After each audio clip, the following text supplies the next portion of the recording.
Let's be open and honest with each other. Have you ever encountered small or large dysfunctions in your team? Issues that fester and lower the fun and performance of everyone. In all my corporate life, I certainly saw a lot of dysfunctions everywhere, including in my team. In this video, we dive into the 5 main dysfunctions of a team, defining them, giving you practical solutions to turn those dysfunctions into high performance. Time to get your team functional. Hey, my name is Greg from Renew. I'm a master coach and I help people, teams, and organizations to know themselves, design their future self, and become their future selves. Renew and I are here to help you live a life where you have control. Patrick Lencioni's book, The 5 Dysfunctions of a Team, is a classic in the world of leadership and team dynamics. Through a powerful fable, Lencioni reveals the 5 core dysfunctions that can derail any team. At the foundation is the absence of trust, followed by fear of conflict, lack of commitment, avoidance of accountability, and finally, inattention to results. Each of these dysfunctions build on the other, creating a cycle that can be difficult to break. Without further ado, let's get into the first dysfunction: trust. It's the foundation of any strong relationship. Yet within teams, it's often the first thing to falter. Without trust, teams can't function properly. Imagine trying to build a house on quicksand. It just doesn't work. In teams, the absence of trust creates an environment where people are more focused on self-preservation than collaboration. But what does it really mean when we say absence of trust? It's more than just not trusting others to do their job. It's about the courage to say, I made a mistake, I need help, or even, I'm not sure about this. It is all about psychological safety. When team members can't be vulnerable with each other, they start to build walls. These walls create silos, and those silos stop the flow of honest, productive communication. So how do we rebuild trust? It starts with vulnerability. As a leader or a team member, you need to model this. Share your own mistakes and challenges. This sets the tone and shows that it's okay to be human. Here is an exercise you can try with your team. It's simple but powerful. Get your team together and have each person share a story about a mistake they made and what they learned from it. This might seem uncomfortable at first, but it's through sharing our failures that we build stronger connections. As each person opens up, you will notice the atmosphere in the room start to shift. When team members see that they're not alone in their struggle, that others have made mistakes too, they begin to let down their guard. Let's take a moment to reflect. Ask yourself, what prevents you from being open with your team? How does your level of trust, or lack thereof, affect your work and relationships with the team? When trust becomes the norm, everything changes. Communication flows freely, people feel safe to contribute their best ideas, and the team becomes not just a group of individuals, but a cohesive, resilient unit. I have seen that with teams that I have coached. In just one day, they could make massive progress towards deeper trust. If you want to learn a lot more about how you build trust as an individual or as a team, then check this out. Conflict. It's a word that often sends shivers down our spines. We've been conditioned to think that conflict is something to avoid, something negative. But the truth is, conflict is not the enemy. It's the avoidance of conflict that breeds bigger problems. When teams are afraid of conflict, they create a false sense of harmony. It's like a calm surface of a lake that hides the strong currents underneath. On the surface, it might seem like everything is fine. But underneath, resentment, unresolved issues, and unspoken disagreements are pulling the team apart. Think of conflict as the steam valve for your team. When it's released constructively, it prevents a massive eruption later on. When it's suppressed, the pressure just keeps building until it explodes, often in destructive ways. How do we shift from avoiding conflict to embracing it as a tool for growth? It starts by redefining what conflicts mean for your team. Conflict doesn't have to be personal or harmful. It can be about passionate debate, about pushing each other to find the best solutions. Here is an exercise you can use to practice healthy conflict. Pick a topic that's not work-related, something safe yet debatable, like what's the best vacation destination? Divide your team into 2 groups and have them argue their points passionately. The goal isn't to win, but to engage, to get comfortable with disagreeing, and to learn to listen to opposing viewpoints. As your team members start to express their opinions, watch how the energy in the room shifts. People become more engaged, more invested. They start to realize that it's okay to disagree, that disagreement can lead to deeper understanding and better decisions. Encourage your team to listen actively, even when they disagree. One way to do this is by having each person summarize the opposing view before they present their own. This practice not only fosters respect, but also ensures that everyone feels heard. Now let's pause for reflection. Ask yourself, what are you avoiding by not engaging in healthy conflict? How can you shift your mindset to see conflict as an opportunity rather than a threat?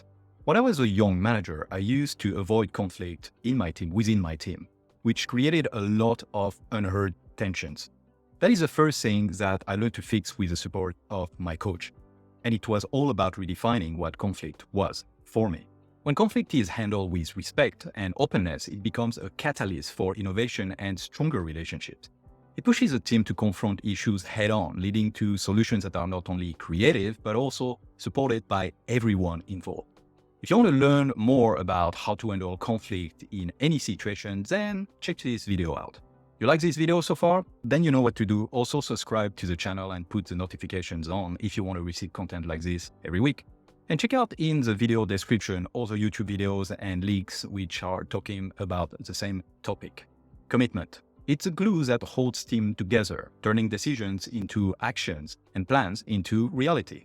But what happens when commitment is lacking? When team members are just nodding along but not fully bought in? When there's a lack of commitment, decisions are half-hearted and follow-through is inconsistent. It's like setting sail without a destination. Everyone is on board, but no one knows where they're going. This leads to confusion, missed opportunities, and ultimately frustration. Lack of commitment often stems from a lack of clarity or unresolved disagreements. When people aren't sure what the goal is, or if they don't feel their voice has been heard, they hesitate to fully commit. So how do we cultivate commitment? It starts with clarity and buy-in. As a leader, you need to make sure that every team member understands the purpose of the team, its values, its norms, its goals, and their role in achieving all of this. And importantly, they need to believe in all that you have together, all that you have defined. So don't make it top-down. Make sure everyone is involved in crafting your purpose, your values, your team norms, etc. Much more about how to set up your purpose, values, norms in this video here. Here is an exercise to help solidify commitment. After a decision-making meeting, go around the table and ask each team member to repeat, in their own words, what they believe was decided and what their role will be. This isn't just a recap. It's a way to ensure that everyone is on the same page and truly understands what's expected of them. As each person speaks, you're not just reinforcing the decision, you're also giving each member a moment to voice any concern or uncertainties that they may still have. This is key to moving from passive agreement to active commitment. Encourage questions and discussions.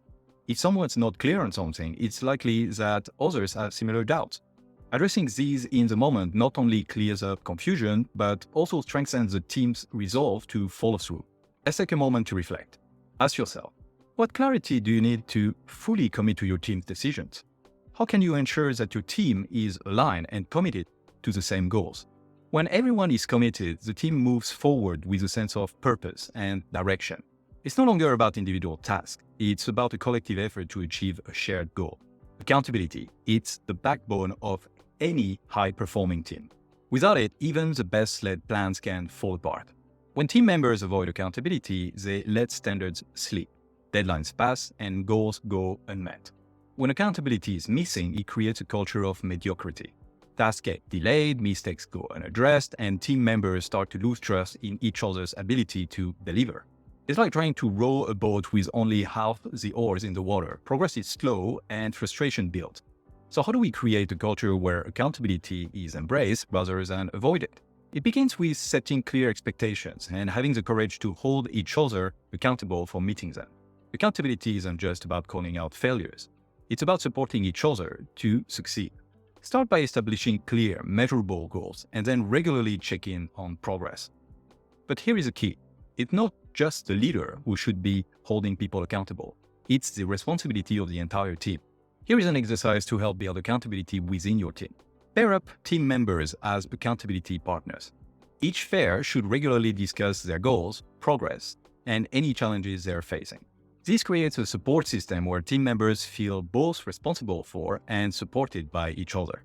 As team members work through their challenges together, they're not just holding each other accountable, they're also building stronger connections and a deeper sense of trust. This makes accountability less about blame and more about collective success. Encourage your team to give and receive feedback openly. This feedback loop is crucial for maintaining high standards and ensuring that everyone is aligned with the team's goals. When done right, accountability becomes a positive force that drives the team towards excellence. Let's take a moment to reflect. Ask yourself, how do you hold yourself accountable in your role? What steps can you take to encourage accountability within your team? When accountability is a shared value, it elevates the entire team. People start to take pride in their work, knowing that their contributions matter and that others are counting on them.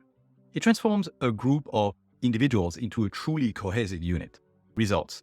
They are the ultimate measure of success for any team. But what happens when individual goals overshadow team objectives? When personal ambitions take precedence, the team's overall performance suffers. Inattention to results often stems from a misplaced focus on personal success.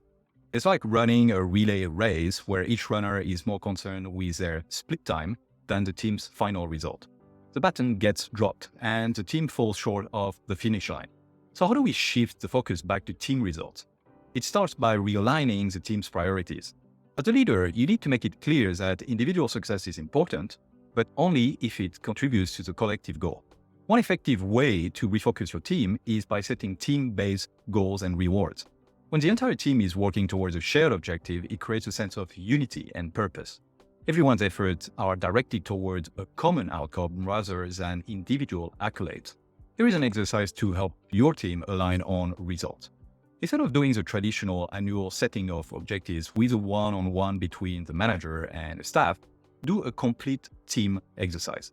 Start by asking each team member to set their objectives in cooperation with other team members, any ones that they need to achieve their objective with. Then meet as a team to share all the objectives, the cross-responsibilities, and agree on what the high-level goals are for the team in a measurable way linked to the team's purpose and success. As the team members see how their works fit into each other's and the bigger picture, they start to understand that their success is intertwined with the team's success. This not only boosts motivation, but also fosters a collaborative spirit where everyone is invested in achieving the best possible results. Celebrate team successes openly. When your team hits a milestone or achieves a key result, make sure to recognize it as a collective achievement.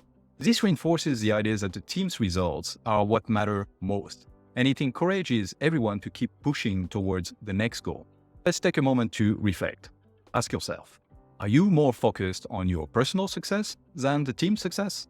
How can you align your personal goals with the team's objectives? When your team's focus shifts from individual success to collective results, you create a culture of excellence. It's no longer about who did the most, but about what the team achieved together. This is a true mark of high-performing teams. Remember that building a high-performing team isn't about perfection, but about progress and commitment to growth. I'll leave you with a quote from Patrick Lencioni himself. Remember, teamwork begins by building trust, and the only way to do that is to overcome our need for invulnerability. A key concept that was briefly mentioned today was about psychological safety as essential for building trust. If you want to learn a lot more about how to bring that in your team, then you might want to check this video here.